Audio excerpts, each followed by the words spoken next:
This was my Math 1 test, but I'm going to use the graphs from it. All right, so what you're going to do on IXL, you're going to see a line that looks like this. The first thing you're probably going to want to do is find where it crosses your y-axis. So you know your b is a 2. Then what I'm going to do, this is what I'm talking about, your slope triangle. Go from point to point. So you're going to have to find these points. It won't be highlighted like mine are, but you'll look and see where does it cross perfectly.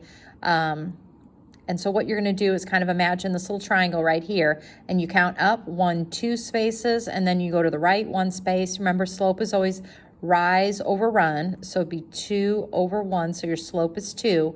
So your equation would be y equals your slope, 2x, plus your y-intercept, which is your starting point, which is 2, this one right here.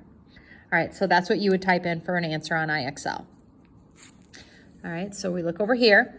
Again, you're going to go down your y-axis till you find where it crosses right here.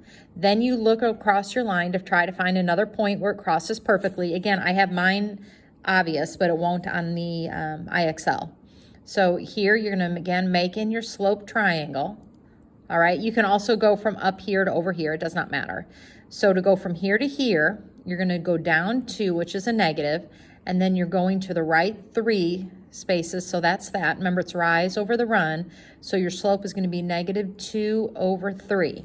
So your equation for this one would be y equals negative 2/3, that's your slope, x, and then right here is where we crossed our y-axis at negative 2, so you're going to write minus 2 because that's where we crossed our y-axis.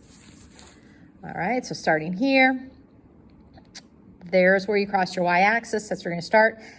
I'm going to make my slope triangle right here. So I count up 1, 2, 3 over 1. So my slope is 3 over 1, which is 3. So my equation is going to be y equals 3x.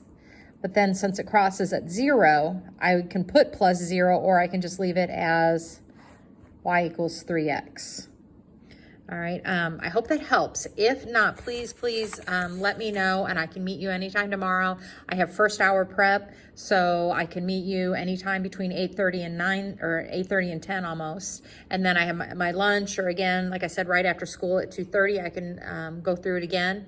But just let me know if this helps. So again, find your thing, make your triangle, rise over run, get your slope, then that, whatever that number is what's going to go right here, and then you put plus wherever you cross your y-axis.